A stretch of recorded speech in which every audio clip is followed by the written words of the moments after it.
स्वागत है आप सभी का हमारे इस वीडियो में। आज हम पढ़ने वाले हैं कक्षा 11वीं गणित का अध्याय 1 समुच्चय। समुच्चय पढ़ने के लिए हम पहले इसकी परिभाषा देखेंगे। यहाँ लिखा हुआ है समुच्चय। समुच्चय को हम इंग्लिश में सेट बोलते हैं। परिभाषा लिखी हुई है, अलग अलग वस्तुओं के सुपरिभाषित संग्रह को समुच्चय कहते हैं। कहने का अर्थ यह है कि हम अगर अलग अलग वस्तुएं लेंगे और उन्हें व्यवस्थित और सुपरिभाषित का अर्थ है कि जिस वस्तु का स्थान जहाँ है उस वस्तु को हम वहीं रखेंगे, तो ऐसे संग्रह को हम समुच्चय कहते हैं।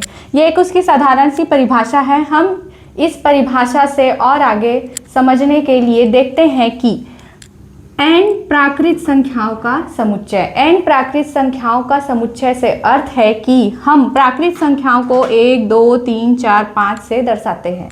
अब इन सभी प्राकृत संख्याओं को एक सुपरिभाषित मतलब क्रम से रखेंगे। 1 के बाद 2, 2 के बाद 3, 3 के बाद 4 और 4 के बाद 5। हम 1 के बाद 3 को नहीं रख रहे हैं, 4 के बाद 5 को ही रख रहे हैं। ऐसे कहने का अर्थ ये है कि हम 1 के बाद 3 को नहीं रखे हैं, हम क्या लिखे हैं 1 के बाद 2, 2 के बाद 3, 3 के बाद 4 और 4 के बाद 5 आता है। ये हमें क्या है पहले से पता है। तो इस प्रकार समुच्चय क्या है, अलग अलग वस्तुएं 1, 2, 3 सभी अलग अलग हैं और कैसे हैं, सुपरिभाषित हैं, सभी प्राकृत संख्याएं हैं और इनका एक विशिष्ट और विशेष क्रम है।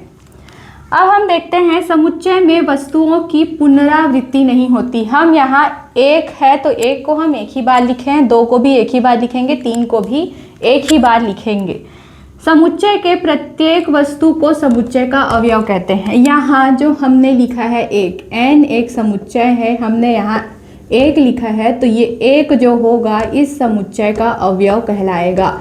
वैसे ही ये 2 समुच्चय का अवयव कहलाएगा। इसके बाद हम आगे की परिभाषा में और सीखेंगे कि समुच्चय किसे कहते हैं। आगे हम देखते हैं कि समुच्चय का निरूपण किस प्रकार किया जाता है।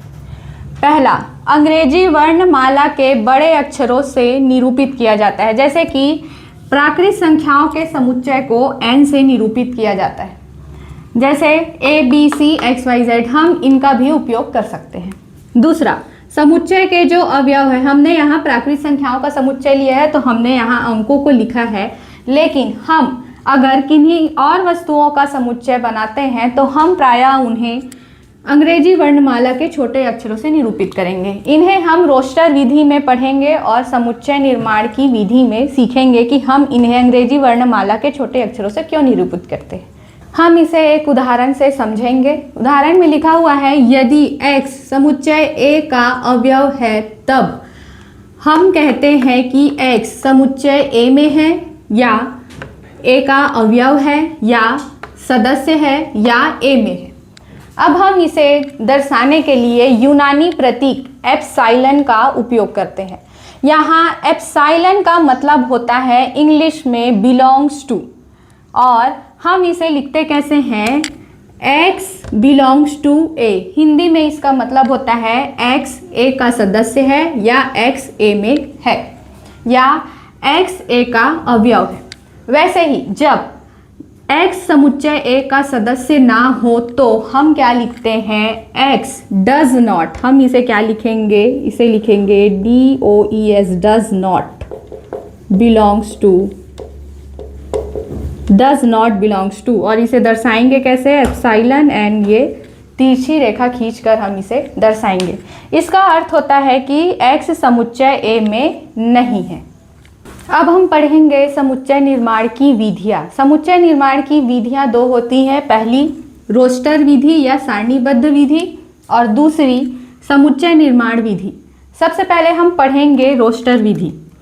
रोस्टर विधि में हम सूचीबद्ध करते हैं। किनको सूचीबद्ध करते हैं, समुच्चय के अवयवों को। जैसे कि अंग्रेजी वर्णमाला के स्वर A, E, I, O, U हम इन्हें सारणी के भीतर लिखेंगे, और सारणी कहने का मतलब है हम इन्हें कोष्ठक के भीतर लिखेंगे और इन्हें क्रम से जमा कर सूचीबद्ध करेंगे।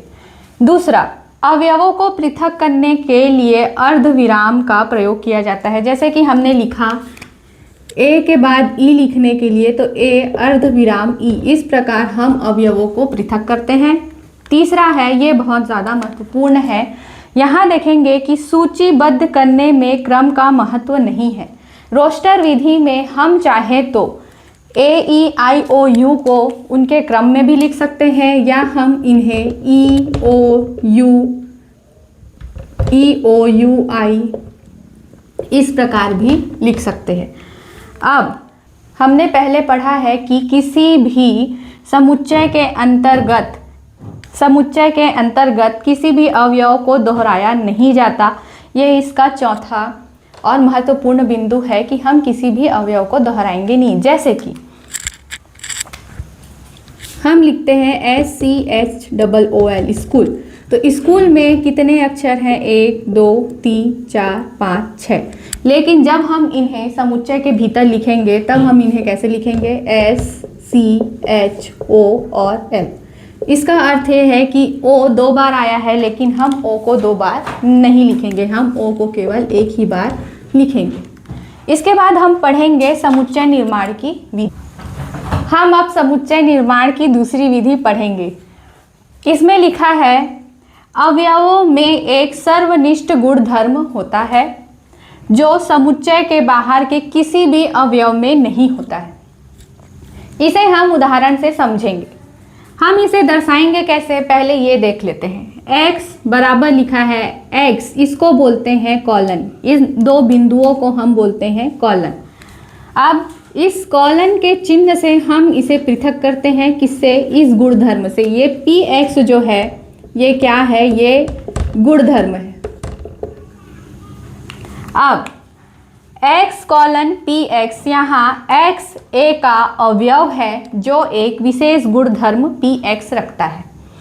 इसका अर्थ ये है कि हम अगर यहाँ a समुच्चय लेते हैं AEIOU का, तो हम इसे समुच्चय निर्माण विधि में कुछ इस प्रकार लिखेंगे। हम लिखेंगे A बराबर x, ये कोष्टक है, सर्पाकार कोष्टक से हम इसे दर्शाते हैं। अब यहाँ हमने लिखा x, उसके बाद हम लिखेंगे ये कॉलन का चिन्ह। अब x जो है ये किसका सदस्य है? इस अंग्रेजी वर्णमाला के समुच्चय का एक सदस्य है। तो हम यहाँ लिखेंगे x क्या है? अंग्रेजी वर्णमाला का स्वर्ण। अंग्रेजी वर्णमाला का क्या है? ये एक स्वर है।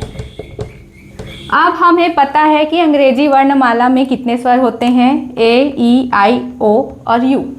तो अब हम इसे सुपरिभाषित कर सकते हैं कि x जो है वो x का समुच्चय है, जहाँ x एक विशेष गुणधर्म रखता है। ये गुणधर्म क्या है कि x जो है वो अंग्रेजी वर्णमाला का स्वर है। इसी प्रकार हम और भी उदाहरण से और प्रश्नावली के प्रश्नों से इसी प्रकार के और भी प्रश्नों को हल करेंगे और समझेंगे। अब हम उदाहरण से समझेंगे। पहला उदाहरण लिखा है, समुच्चय A बराबर x कॉलन, जहाँ x एक प्राकृत संख्या है और x का मान कहाँ से कहाँ तक है? 3 से बड़ी है x और 10 से छोटी। तो ऐसी प्राकृत संख्या, अब हम यहाँ इसे लिख लेते हैं। x एक ऐसी प्राकृत संख्या है जिसका मान 3 से बड़ा और 10 से छोटा है। तो 3 से बड़ी सभी प्राकृत संख्या यहाँ क्या होंगी? 4, 5, 6, 7, 8 और 9। 10 से छोटी है का मतलब हम सिर्फ 9 तक लिखेंगे। अब हम इसे सर्पाकार कोष्टक में लिख देंगे और कॉमा लगा के या अर्धविराम लगाकर पृथक करेंगे। तो हमने अभी ये सीखा कि यदि समुच्चय निर्माण की विधि के रूप में यदि कोई समुच्चय दिया हुआ है तो हम उसे रोस्टर विधि में कैसे बदलेंगे। और हमें समुच्चय निर्माण विधि में यही ध्यान रखना है कि x एक अवयव है और उस x का गुणधर्म क्या दिया है। तो x के गुणधर्म को अलग करने की विधि सबसे पहले हमने देखा, x एक प्राकृत संख्या है तो हमने समझ लिया कि x के अंदर सभी धनात्मक संख्याएं आएंगी, किसको छोड़कर? शून्य को छोड़कर, क्योंकि शून्य क्या है? पूर्ण संख्या है। उसके बाद हमने देखा यहाँ लिखा हुआ है x 3 से बड़ी और 10 से छोटी है, तो हमने यहाँ अनुमान लगाया कि 3 से बड़ी 4, 5, 6, 7, 8 और 10 से छोटी क्या है? 9 है। तो x के अंतर्गत कौन कौन से अवयव आएंगे? 4, 5, 6, 7, 8 और 9। अब हमने ये निर्धारित कर लिया या हमने ये सूचीबद्ध कर लिया कि x के अंदर कौन कौन से अवयव आएंगे। 4 से लेके 9 तक के सभी अंक, सभी क्या होंगे? धनात्मक होंगे और हम इन्हें सर्पाकार कोष्ठक के अंतर्गत लिखेंगे। तो अभी हमने सीखा कि समुच्चय निर्माण विधि से हम इसे किस विधि में बदल रहे हैं? रोस्टर विधि में। और हमने ये देखा कि गुणधर्म को किस प्रकार हम पढ़कर उसी गुणधर्म से अवयवों को अलग अलग करके या सूचीबद्ध करके लिख सकते हैं। दूसरा उदाहरण, यहाँ पहले जो लिखा है ये जो विधि है ये कौन सी विधि है? ये रोस्टर विधि में लिखी हुई। ये कौन सी विधि है? ये रोस्टर विधि है या सारणीबद्ध विधि है। रोस्टर विधि में हमने सीधे सीधे अवयवों को लिखा है, कॉमा लगाया है और कोष्ठक लगा के उनको सारणीबद्ध किया है। यहाँ अब हम इन्हें क्या कहेंगे कि चलिए आप इसे समुच्चय निर्माण विधि या समुच्चय निर्माण रूप में बदलिए। तो इसके लिए हम देखेंगे कि पहला अवयव कैसा है। पहला अवयव है 1, दूसरा अवयव क्या है? 4, तीसरा अवयव क्या है? 9। हम इससे ये निर्धारित करेंगे कि इसका एक विशेष गुणधर्म क्या है। 1 का वर्ग 1, 2 का वर्ग 4, 3 का वर्ग 9, 4 का वर्ग 16 और 5 का वर्ग 25। ठीक है, तो हमने यहाँ देखा कि यहाँ x जो है, यहाँ हमने लिखा है ये x जो है, x कैसा है? x n की घात 2 है, जहाँ n एक प्राकृत संख्या है तथा n कैसा है? n एक प्राकृत संख्या है और 5 से छोटा या 5 के बराबर है। क्योंकि हम यहाँ देख रहे हैं 1 का वर्ग 1, 2 का वर्ग 4, 3 का वर्ग 9, 4 का वर्ग 16 और 5 का वर्ग 25। हमने केवल यही अंक लिए हैं और यहाँ हमने x को दर्शाया कैसे है? x बराबर n का वर्ग, x बराबर n का वर्ग लिखा है। हमने लिखा है x क्या है? n का वर्ग है, जहाँ n क्या है? प्राकृत संख्या है। कैसी प्राकृत संख्या है? 5 से छोटी और 5 के बराबर। यहाँ n जो है ये क्या है? प्राकृत संख्या है। हमने n का वर्ग किया है और इन सभी के सदस्यों को यहाँ लिखा हुआ है। तो हमने सीखा कि रोस्टर विधि से सारणीबद्ध विधि में किस प्रकार बदलेंगे। हो सकता है आपको रोस्टर विधि से सारणीबद्ध विधि में बदलने में थोड़ी कठिनाई हो, लेकिन हम आगे के उदाहरण में ये सीखेंगे कि हम रोस्टर विधि को सारणीबद्ध विधि या समुच्चय विधि या समुच्चय निर्माण विधि में कैसे बदलेंगे। दूसरा उदाहरण हमने यहाँ लिया है 7 और 9 के बीच अभाज्य संख्याओं का संग्रह। हमें ये बताना है कि क्या ये समुच्चय है, क्या यह समुच्चय नहीं है। तो हमने लिखा है 7 और 19 के बीच अभाज्य संख्याएं 11, 13 और 17। अब हमने यहाँ देखा कि 11, 13 और 17 तो अभाज्य संख्याएं ये अपने आप में ही क्या है? सुपरिभाषित है। हमने साफ लिख दिया है कि अभाज्य संख्याएं ही होनी चाहिए। और कैसी होनी चाहिए? विषम। अब विषम संख्याएं ही अभाज्य होती है, सम संख्याएं तो भाज्य होती है। तो ये सभी अभाज्य संख्याएं हैं, विषम संख्याएं हैं, तो इनका जो संग्रह होगा वो एक समुच्चय होगा।